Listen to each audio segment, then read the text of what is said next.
All right, we'll go ahead and get started. Hello, everyone. On behalf of the Environmental Finance Center Network, welcome to our 9th session in our CWSRF webinar series on how states prioritize and select CWSRF projects. My name is Kristen Crew from the Syracuse University Environmental Finance Center. Before we begin, we're going to go over a few logistics and then we can get started.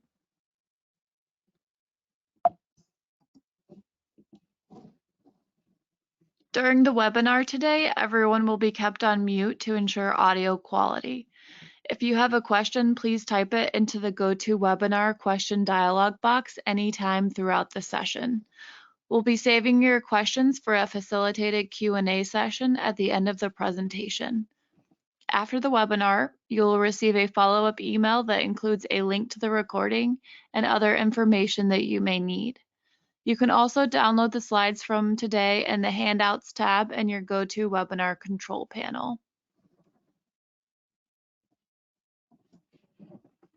This webinar has not been submitted for pre-approval of continuing education credits, but eligible attendees will receive a certificate of attendance for their personal record. To receive a certificate for this session, you must attend for the entire session and register and attend individually using your real name and unique email address. Certificates will be sent via email within 30 days of the webinar date. If you have questions or need assistance, please contact smallsystems@syr.edu. Now for a little bit about us. The Environmental Finance Center Network provides training and technical assistance to small water and wastewater systems in all U.S. states and territories through our building technical, managerial, and finance capacity programs. If your community or utility needs assistance with drinking water or wastewater system management, please feel free to contact us through our request form, which I will be sharing shortly in the chat. And on that note, we can go ahead and get started. I would like to introduce our presenters for today. They're both joining us from the Southwest Environmental Finance Center. We have Shannon Pepper, who is a research scientist, and Joni Palmer, who is a project director. Welcome to you both, and I will hand it over to you.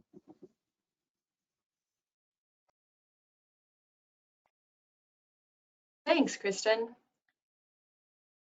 So I'm going to take a minute just to get my presentation mode set up here.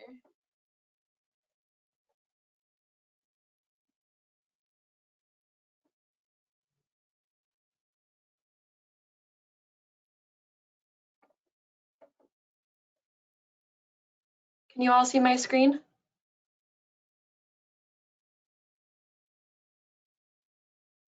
I cannot see your screen. Let me try one more thing. 1 second.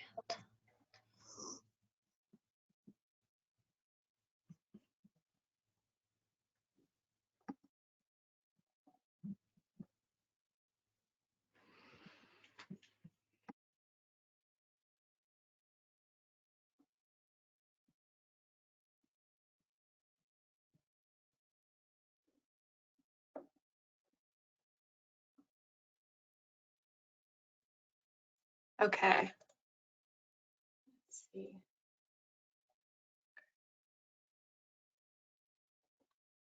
Can you see my screen now, Kristen? Perfect. Great. So, hi everyone. The Environmental Finance Center Network is a university nonprofit-based organization. We create innovative solutions to the difficult and how to pay issues of environmental protection and environmental infrastructure. We work collectively and also as individual centers to address these issues across the entire US, including 5 territories and Navajo Nation. The EFCN aims to assist public and private sectors through training, direct professional assistance, production of durable resources, and innovative policy ideas. And here you can see the EFCs that are part of this particular project, along with our other project partners, Moonshot Missions and Mississippi State University's Water Resources Research Institute. So these workshops are intended to be viewed as a series. Each month this year, we've tackled a particular aspect of state revolving funds. If you want to view past recordings, go to our website, efcnetwork.org, and click on the Trainings and Events tab at the top of the screen. Search CWSRF or scroll to find a workshop, and the schedule you see here, plus previous recordings, will be listed in the description of the workshop. So we have 3 more of these workshops scheduled for this year. You can see those topics listed here.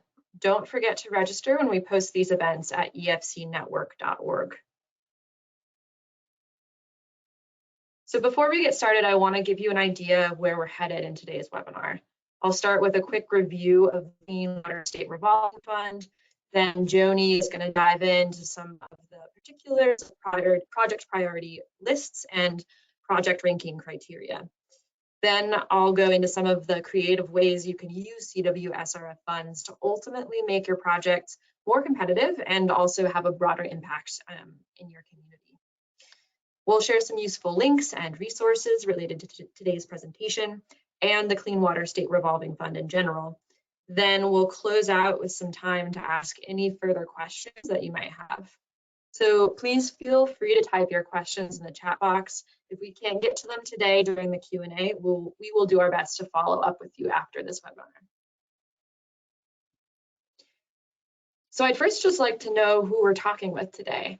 I think Kristen's going to pull up a poll for us, and if you wouldn't mind filling out this poll and just letting us know what type of entity you're working with today.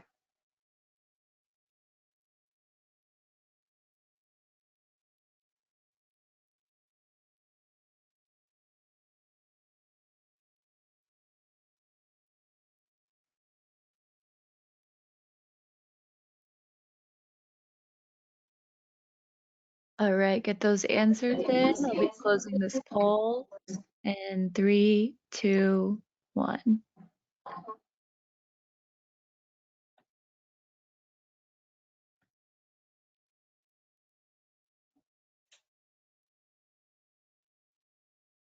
All right, Shannon. So 35% of people are from state staff. Following that, we have 28% from water and wastewater systems. 20% come from our TA providers, and then we have 9% from engineering firms, as well as 9% from other. Great, thanks so much everyone for responding. So it looks like we've got a great spread of representation today. I am really curious if you're representing some other organization. If you wouldn't mind just leaving a comment in the chat or in the review, in the survey at the end, that would be really great. I would love to know who else is out there who's interested in these workshops. So let's first just review the Clean Water State Revolving Fund. What is it? Who is it for? And we'll do a quick overview of a very important document called the Intended Use Plan. The Clean Water State Revolving Funds began with the Clean Water Act amendments of 1987.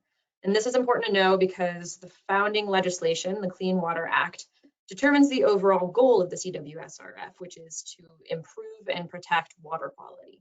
To that end, we need infrastructure. And as you know, infrastructure costs a lot of money.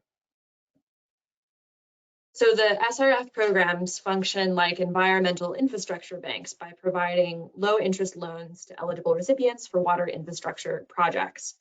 Basically, the federal government via the US EPA, Environmental Protection Agency, awards money each year in the form of grants to all 50 states and Puerto Rico.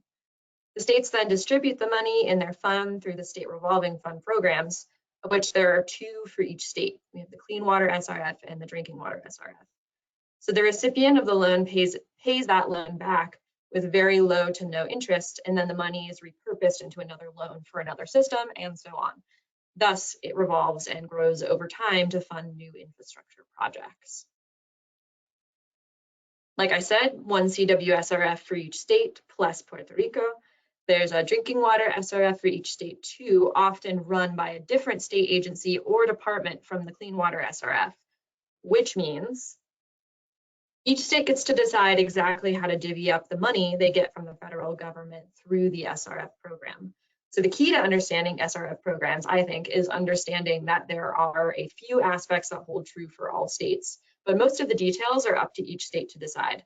So this gives states quite a bit of flexibility in how they want to award these funds. For project and priority ranking criteria, this is especially true. States will use their flexibility to promote the kinds of activities they want to see more of. And Joni will get into more of that shortly here. So if you attended our July workshop on the SRF application process, the next couple of slides will probably look pretty familiar to you. This is a general layout of the application process. Dates are really important here to keep in mind. Some states have rolling applications, but a lot of them will only accept applications once per year. So some states require applicants to participate in a pre-application meeting that will guide them through the application process. And this is really helpful because you can be informed of any required water conservation plans or reports or water loss audits that might need to be submitted before your application or during your application. Then you'll submit a project information form. Some states will require even additional applications here too. And the project information form could require additional documents to be submitted, like a preliminary engineering report or an environmental assessment. We recorded a webinar last month that goes into these required documents in pretty good detail. So I would recommend going there for a more in-depth look at required documents if you want to know more about that. But today we'll be focusing on the bottom 3 steps on the screen. What happens after you submit your application and how states decide to score and rank projects to be awarded funding. There are many things that you're going to want to be aware of after you decide you want to apply for funding, like important dates, funding rates, any subsidies your system might qualify for, and the list really goes on. So you'll want to gather this information before applying because having it will help you submit a more successful application. The intended use plan, or the IUP, is a one-stop shop basically for most of this information. All states have to prepare an IUP, which identifies the intended uses of their SRF funds and describes how those uses support the goals of the state revolving fund. The IUP is prepared annually by your state CWSRF program, and it's subject to public comment and review before the state submits it to the EPA. So on the screen here are 7 things that we recommend you look up and become familiar with in your state. You should be able to say at the end of reading your IUP, I have project A, now I want to know how much subsidy is available for it and where it might rank on my state's project priority list. So let's go a little bit deeper into the project priority list. At this point, I'm going to hand it off to my colleague, Joni Palmer, to talk a bit more about that. And Joni, you can go ahead and unmute yourself and just go ahead and let me know when I should switch slides, and I'll keep control of the slide deck here. Okay, can you hear me? Yes. All right. Okay, so again, I'm Joni Palmer, a project director at the Southwest DFC. Shannon and I have been working on deciphering these project priority lists, sometimes called PPLs, and project or priority ranking criteria, sometimes referred to as PRC, over the last couple of years. So I want to provide a couple tips right off the bat here. Is first, one needs to know all the acronyms when you go onto your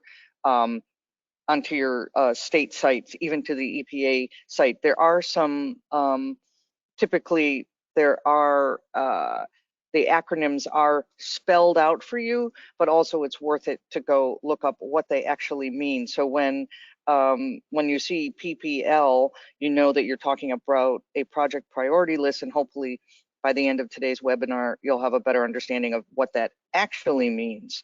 So again, I recommend going through and figuring out what the acronyms stand for, what they mean, so that you can understand the process, both the application and the selection process. So so keep in mind, and I believe that Shannon will be talking about this a little bit later in this webinar, is that the SRF funding loan program, it helps with issues related to watershed management priorities, stormwater management, and green infrastructure. And these are related to sustainability principles and are increasingly being promoted by the EPA and individual states. So you'll need to look at these, what the opportunities are in your state. And you will see this in your IUP, but you can also contact your state rep to find out more information. So we're going to start with the project priority lists. These lists are prepared by each state. It's useful to read through them when you begin considering applying for state revolving funds. The priorities can change from year to year, and most states provide an archive of past year's priorities and those projects that have been funded over the years. It might be useful to review these so that you can see trends in projects that are being funded and the types of projects that were funded in the previous cycle. All right, so before we talk about how to find these project priority lists, let's talk about how these priorities are established. Shannon, can you go to the next slide?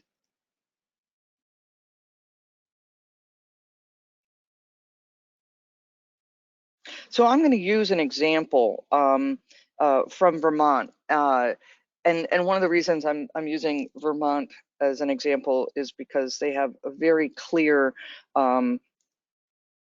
description, instructions, webinars, and YouTube videos to explain things. Not every state has this, so I would encourage you to be in contact with your state rep if you're having problems finding contact information or learning more about the intended use plan, and then the project priority lists or the SRF applications in general.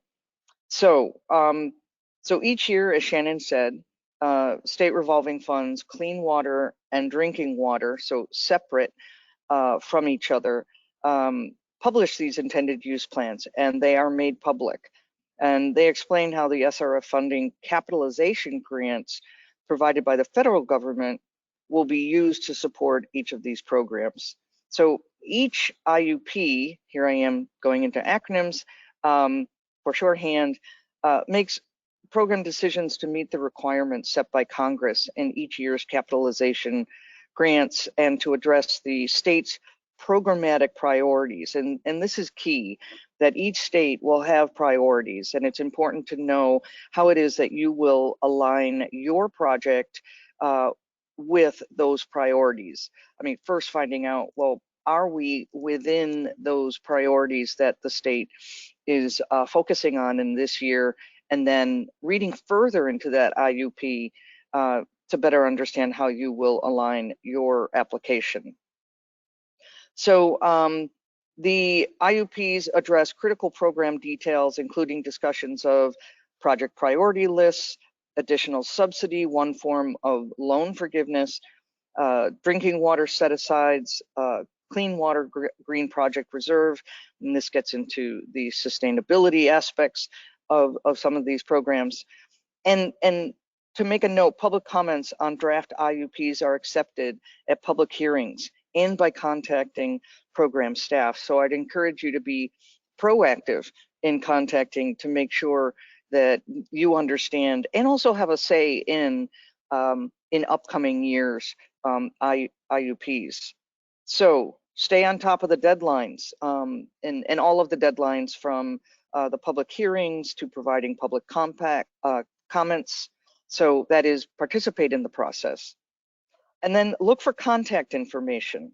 Again, another reason that I'm showing Vermont is because they provide direct emails and phone numbers for their program staff, and that's very useful when you have questions. So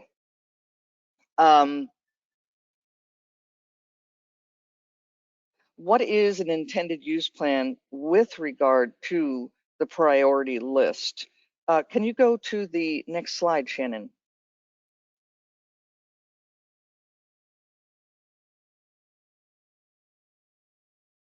All right, so again, here we are in Vermont. And so a few things to, I guess much of what I'm talking about today are providing you with some tips so that you can stay on top of these things. As Shannon said earlier, is being prepared. So the IUP includes the list of assistance projects, the long-term and short-term goals. So think about how this aligns with what is happening in your community, your system. It lists out all assurances and specific proposals, the criteria and methods for distribution of funds, and also will include any attachments, information if you are accessing these online. And so you will see that on the slide, the annual priority lists, again, they change from year to year, so you will want to spend the time reading through the IUP. Something that I think is really important here is the priority list applications. And what you'll see here is that it says it is important to remember that your priority list application is not your loan application. So every state is going to provide different resources and information about the difference between the priority list application and a loan application. In Vermont, you are going to apply for a priority list through an application to get on that priority list for construction funds. And so this webinar that you see here, a link, watch this webinar to see which application your project needs.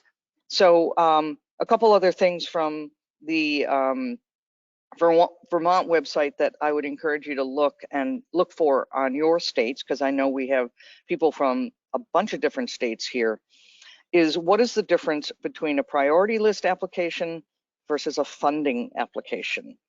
And the clean water and the drinking water are separate applications. And there are deadlines for each of these according to the state state procedures. To be on the priority list application, you must submit an application. Your project to receive funding must get on that project priority list to be considered for that construction funding. Again, I'm talking about Vermont. Funding needs, you're best estimating what that funding need is. It's not binding, but it is an opportunity for the state to look at all the different projects and the best estimate amounts to then make their priority for which projects they're going to fund. Versus the funding application, which is request for an SRF loan or other grant funding. So again, make sure that if you're going to attempt to be on that priority list, that your project is actually eligible for that list. Now, when the state, again, we're talking about Vermont, is going to be ranking those particular projects that are on the project priority list, is they are looking for projects that that are ready to be constructed. So shovel ready, but also I encourage you to think about your projects as which projects are actually shovel worthy or appropriate projects to be constructed that will best serve your communities. So all the projects that are added to the list are then ranked, and the top projects are considered to be the fundable and ready to construct projects. Can you go to the next slide, Shannon?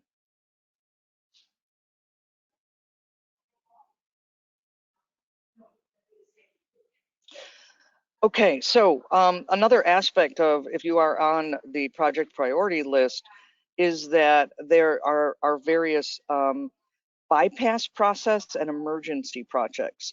So again, I'm not going to go into detail on this, but you will want to find out if your project might be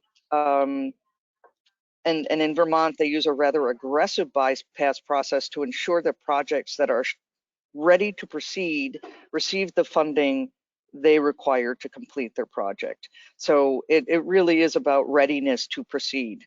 So you'll want to make yourself aware of what those bypass projects are, but also emergency projects. Both the clean water and the drinking water SRFs have an emergency projects process. And so applicants either on or off the priority list that experience an emergency resulting in imminent and substantial threat to the public may bypass other projects and may be assigned top priority. Again, this is where you want to read through your intended use plan. And a recommendation I have for when you're reading through that IUP, as I've been going through them state by state, is highlighting the key material that is going to help me if I were someone, a water system or a community. It's worth it to read through it and mark it up so that you are understanding all the different aspects of what your state is prioritizing. Okay, the next slide, Shannon.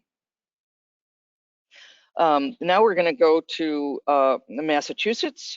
And again, I am showing these examples based on their strengths in terms of what they offer online for information. Again, Massachusetts has, and you'll see this on the right-hand side of the slide, is that they have contact information. They in other parts of their website, not only emails but phone numbers, because yes, we still have phones around. It's not just an email world, and sometimes it's useful to just pick up the phone.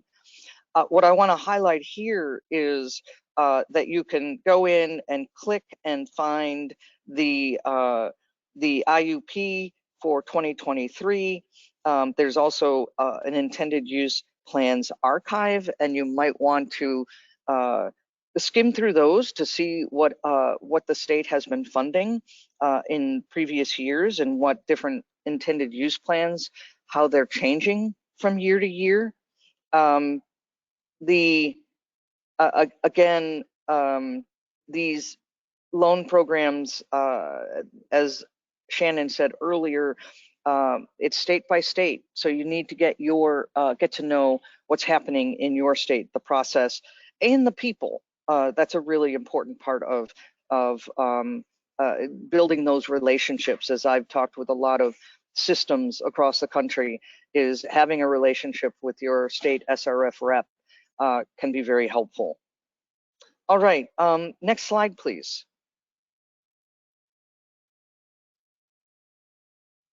Oh, yes. And so if you are having difficulty finding your state's information, the IUPs and other materials, if you're having difficulty finding them on the state website, you can go to the Southwest EFC's SRF Info Hub. And when you click on this link, you will be taken to a page where you'll see a map of the United States, and you can click on your state, and you will find, thank you, Shannon, you will find information by state. So again, here, this is for one state.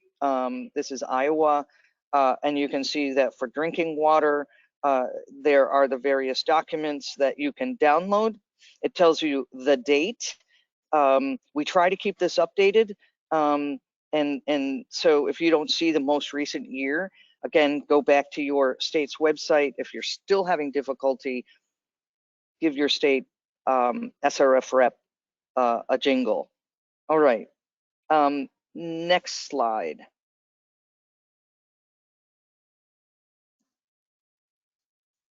So the project priority ranking criteria, and this is how states decide which projects to fund.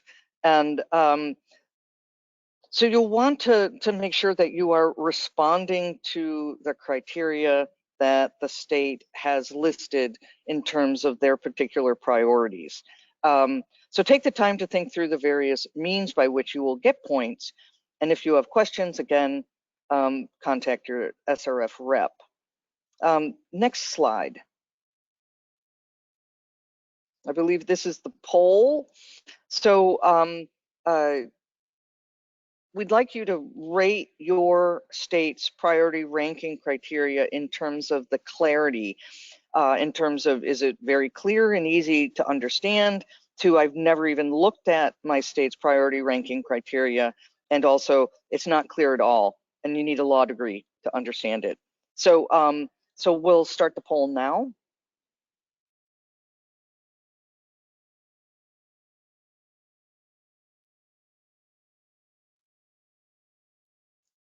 And Kristen, I am relying on you and your quick poll skills to let me know when we're ready to close the poll. Yes, Joni. So most people have put in their answers, but I'll give everyone a couple more seconds. So go ahead and get those answers in. I'll be closing the poll in 3, 2, 1. All right, Joni. Nope. So 44% of people said that they have never looked at their state's priority ranking criteria. 32% said that it's pretty clear, fairly easy to understand.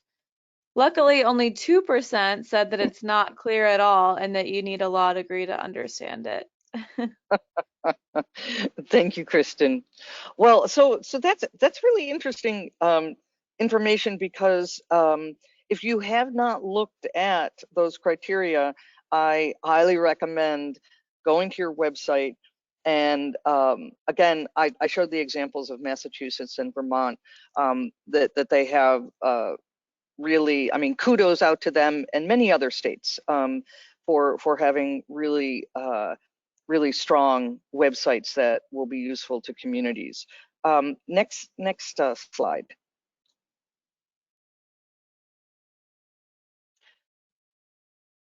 So I know it's not the greatest bedtime reading to go through the IUP. Typically,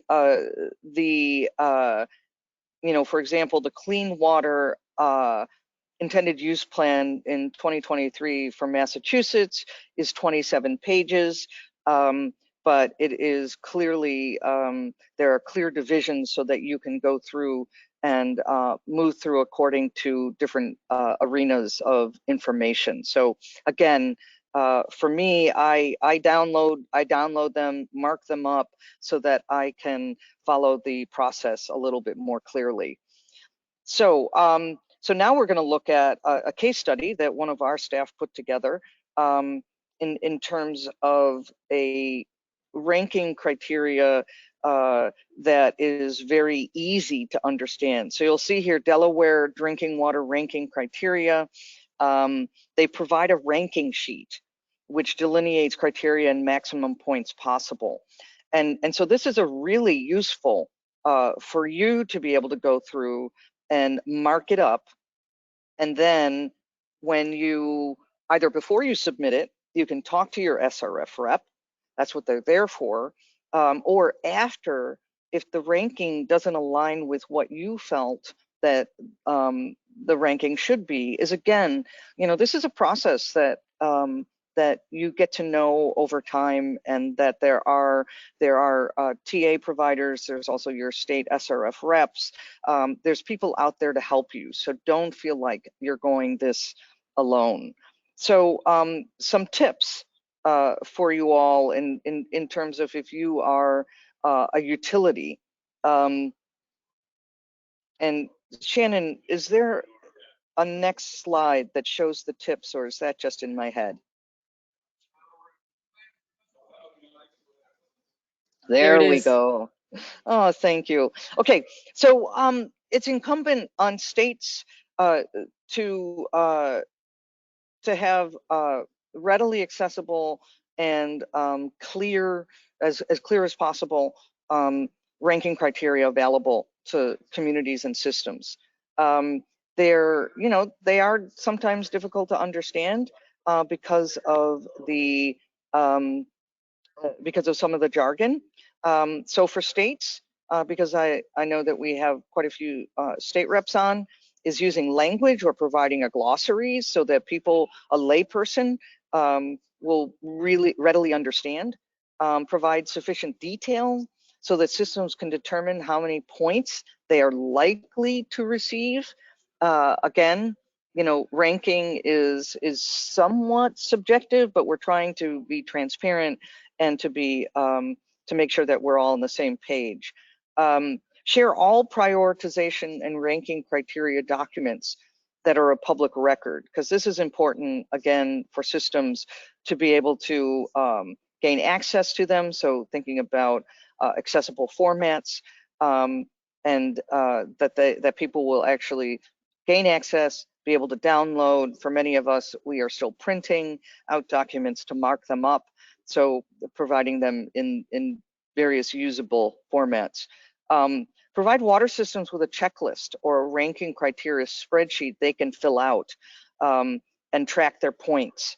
And this is something I have found as states, particularly talking with an SRF rep from Maine, is working with systems to talk through that checklist. What are their expectations? Do they align with the state expectations? And then clearly explain priority points your state allocates to green project reserves. If you do not address green infrastructure or sustainability, explain the set aside fund reserve for such projects. So again, this is the sustainability points that are possible in the ranking criteria. Next slide. So the ranking, so the tips for utilities is, again, and I repeat myself, get to know your state's project ranking criteria. If a checklist or ranking spreadsheet is available, use it, retain it, so that if you have any questions after the fact, you can contact SRF personnel to go over that ranking criteria. And find out how your state allocates priority points to green project reserve and other such things, so that you are ready for that. That, I think, is the last of my slides. And I will now hand it back to Shannon. Thanks, Joni. So let's get into a topic next that's really close to my heart: creative funding through CWSRF with a focus on green and natural infrastructure. So you might remember that I mentioned that the CWSRF is a pretty flexible funding program. And this is basically where that flexibility comes in. And states are trying some pretty interesting programs to make these funds more accessible for green infrastructure projects. And in most states, it can really help your application to have green infrastructure components incorporated into your projects. And I'm using the term green infrastructure in this presentation to refer to water infrastructure features that treat runoff through infiltration, treatment by soils or vegetation, and through capturing and storing water for reuse. Green infrastructure can be an alternative or supplement to what we call traditional or gray infrastructure systems. And generally speaking, when you think green or natural infrastructure and SRF, you should think Section 319 non-point source projects. So those of you who attended our May webinar on project eligibilities may remember us discussing the Section 319 category of CWSRF projects. 319 refers to the section of the Clean Water Act that covers regulations for non-point source pollution. And non-point source pollution, or NPS for short, is a huge project category and one that SRF applicants often overlook because it doesn't always look like your typical wastewater infrastructure project. And this is often where green or natural infrastructure fits within CWSRF. Here are some types of Section 319 related projects that can often be funded through CWSRF. It could be any type of borrower, including nonprofit organizations and for-profit entities.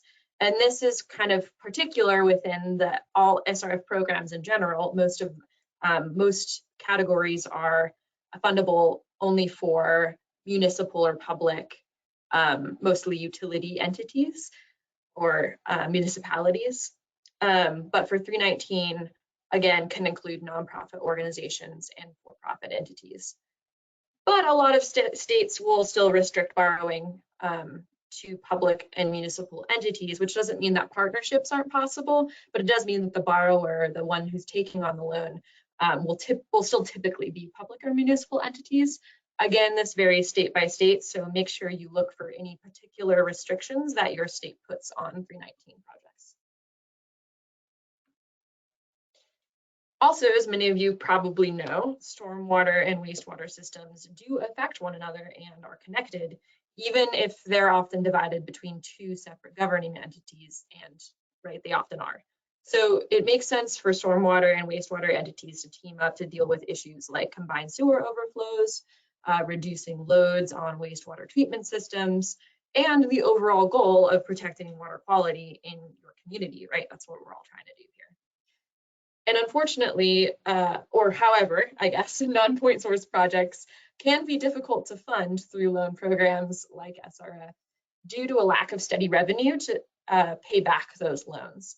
So think of a public water sewer entity. They charge users a monthly fee, which is expected to cover loan payments, operator wages, and general operations and maintenance costs, right? But restoration organizations and also many stormwater utilities don't charge any user fees. So figuring out how to fund these kinds of projects can require some creativity and some teamwork. So let's walk through a couple of options for how to fund these types of projects, either in conjunction with publicly owned treatment works infrastructure or as just standalone projects. One of these methods is called sponsorship. Again, names will vary state by state, but this is a common term. Here's how it works. Municipal entities, publicly owned treatment works, will bring an NPS project, a non-point source project, with their project application. First, the two entities, the publicly owned treatment works or municipality and a nonprofit or community or private firm, will establish an agreement, and the publicly owned treatment works will apply for the project funding. The SRF program then takes the interest that that project would accrue with a typical interest rate and basically applies that money toward the non-point source project. But from the wastewater system's perspective, this doesn't actually result in a higher interest rate. They're still paying back the loan far below market rate, and the state is basically subsidizing the non-point source project, usually through, as Joni mentioned, green project reserve funds, set-asides, those kinds of things.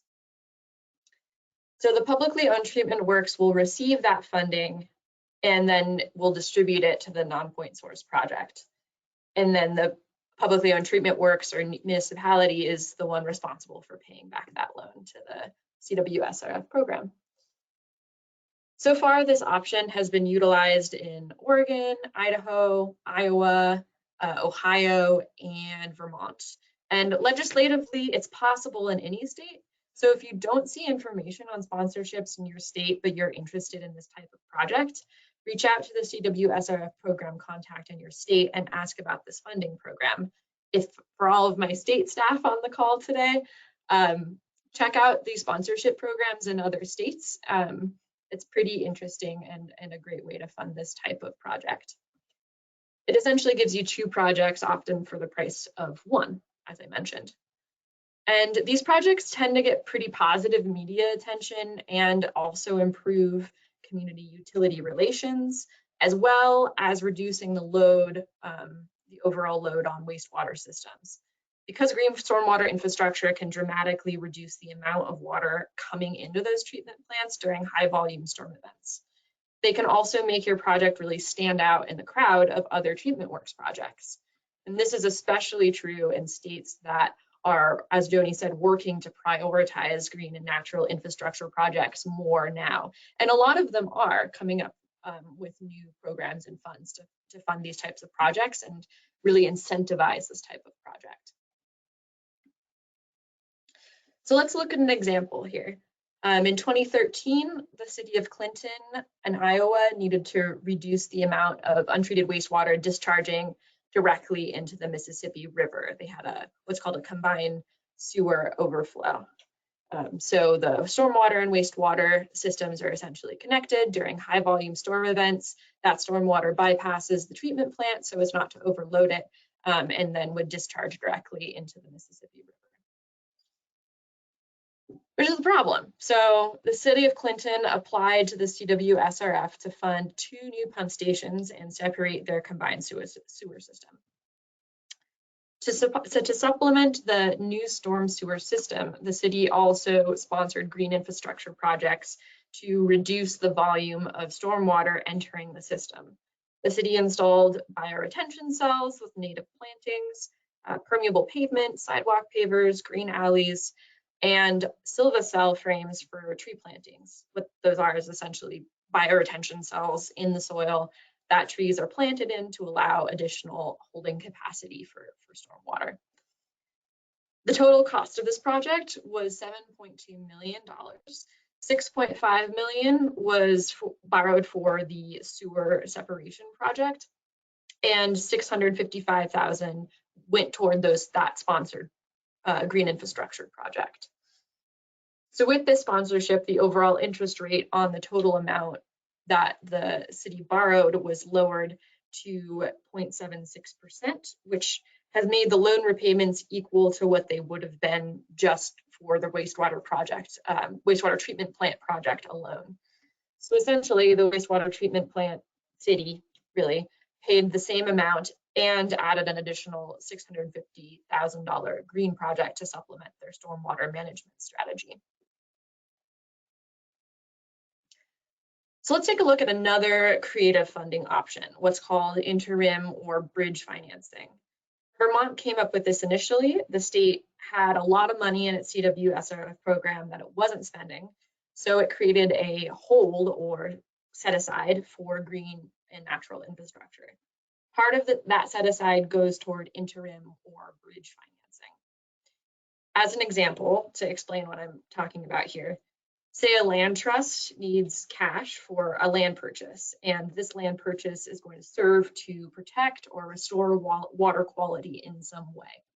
Maybe it's a critical watershed that provides the source water for downstream communities.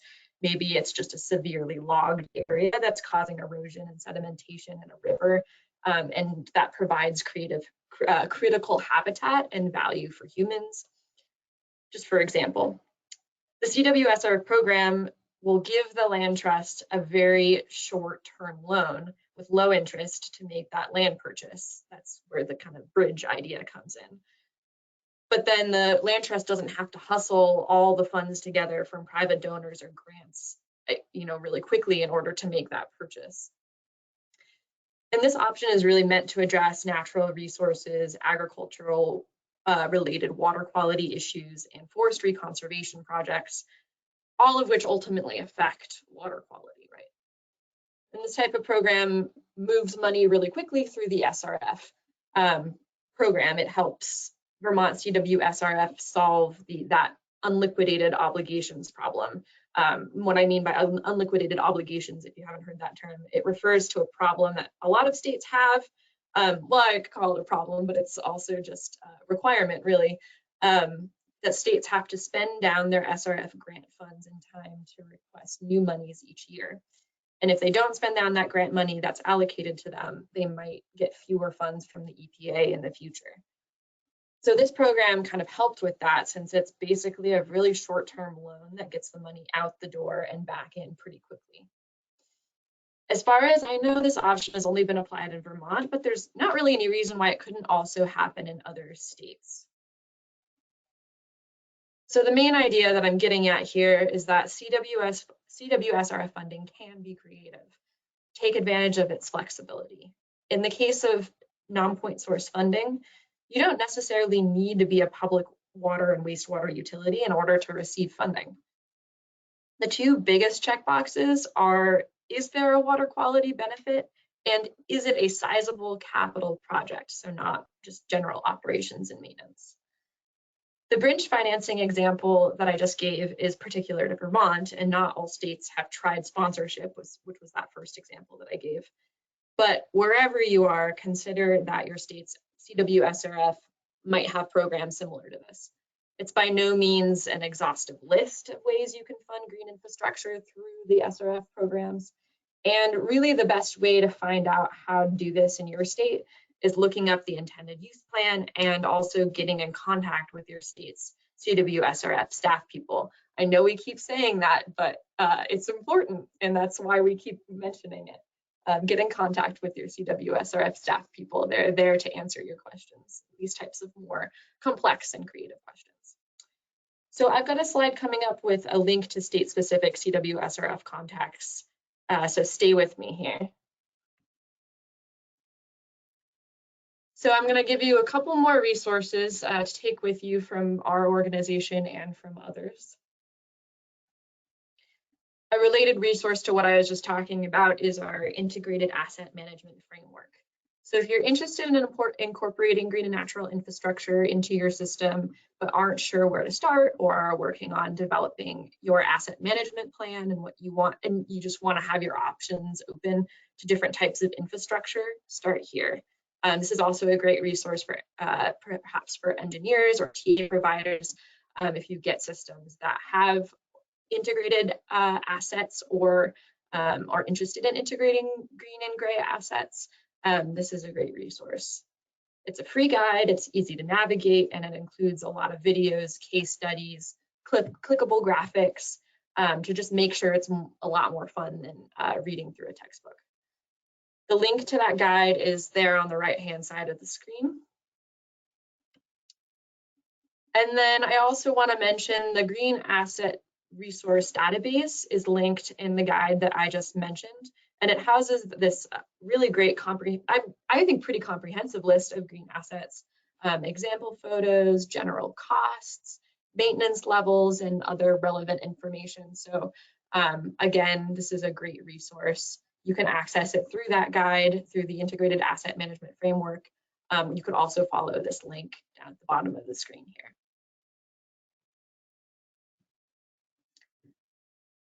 The link for the EPA's state-specific contacts is at the top, and the regional office contacts are listed in that second link there. I also want to highlight the EFCN's funding table resource. It's regularly updated. It's a great source of information on funding organizations organized by state. So you can find it under the resources tab on our EFCN website, efcnetwork.org. Then click on the state that you're interested in getting information for.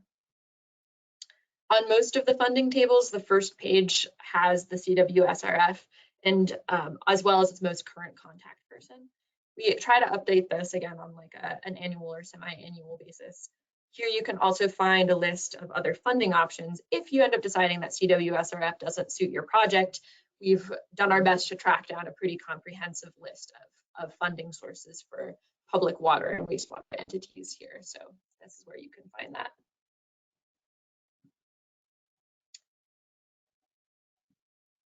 Here again is the link for the EPA's list of current CWSRF contacts by state, as well as links to state-specific CWSRF websites. Again, that link is at the top of the screen in the green box there. The EPA has a series of fact sheets on the CWSRF as well, which can be found at the link that you see here, the top link. Another reminder that, as Joni mentioned, the Southwest EFC has also created an SRF info hub, which we call our like one-stop shop for all SRF documents in all 50 states and Puerto Rico. This is a quick and easy way to locate the documents you're looking for without having to navigate state websites, because as Joni mentioned, sometimes they can be difficult to find.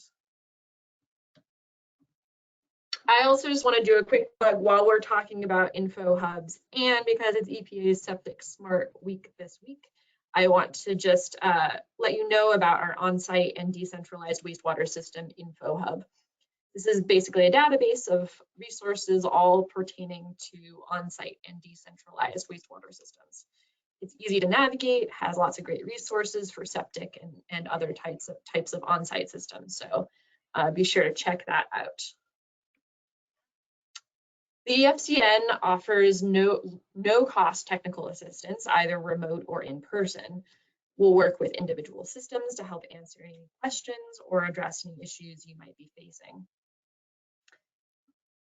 Subtopics are also available. Here's some examples of things that we can provide for you or provide assistance with.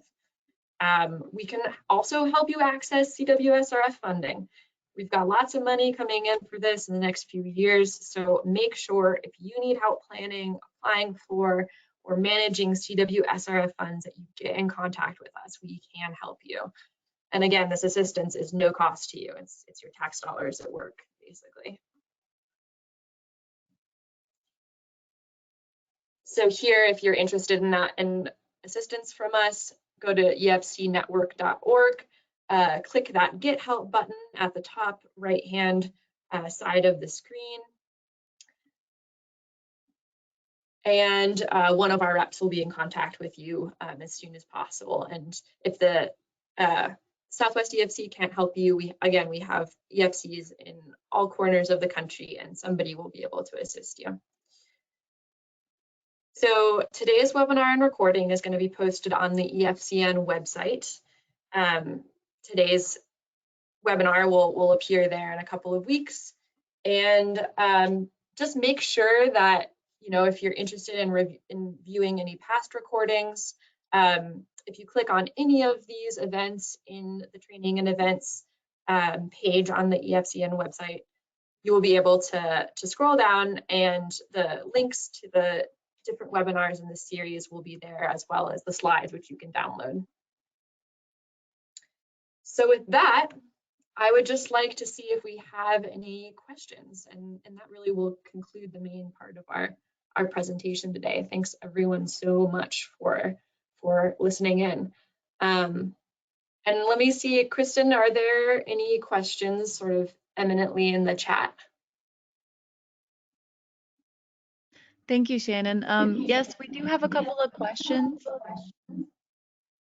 I will go ahead and read those out, but first I'd like to remind folks, if you do have questions, go ahead and get them in. So the first question is, speaking of the flexibility that states have to utilize the CWSRF, could you briefly explain the available set-asides and their intended use? Really good question. I think, unfortunately, that's not going to be a brief explanation. I would be really happy to follow up with you after this presentation, and I can send you some useful links. The set-asides will vary state by state, again, so it's a little bit tricky. So if I know a little bit more about what state you're interested in, I can follow up with you on that, but like I said, it's not going to be brief. So I'm going to say, let's table that, and I can follow up with you if you leave your email in the survey, a little note about your question. Yeah, and Shannon, I can send you an email connecting you with this attendee. Fabulous, And thanks, Kristen. Next question is, do states have separate scoring criteria for non-point source projects than they do for wastewater utility projects? And does this vary from state to state? Really good question. So the answer is yes, it does vary state by state. And I have seen some states that do have different set of criteria for non-point source projects. This is definitely something that I've talked with a lot of states. They're in conversation about creating different set of criteria for these types of projects, just given you probably intuited they're going to be really different projects. So scoring them in the same way sometimes doesn't make sense. So really astute observation. The answer is yes, sometimes they're different. And if you're not sure, or you have a question about that, again, getting in contact with your specific state rep will help answer that question. Thanks for that. All right, and that is all of the questions that we have. I'd like to thank both Shannon and Joni for sharing their expertise with us today. Following this webinar, each of you will receive a follow-up email with the slides from today, as well as a link to the recording. We ask that you please complete the webinar evaluation following this webinar so you can let us know your thoughts on today's session. This helps us plan future webinars that are on topics that are important to you. Thanks again, and we hope to see each of you at a future EFCN event.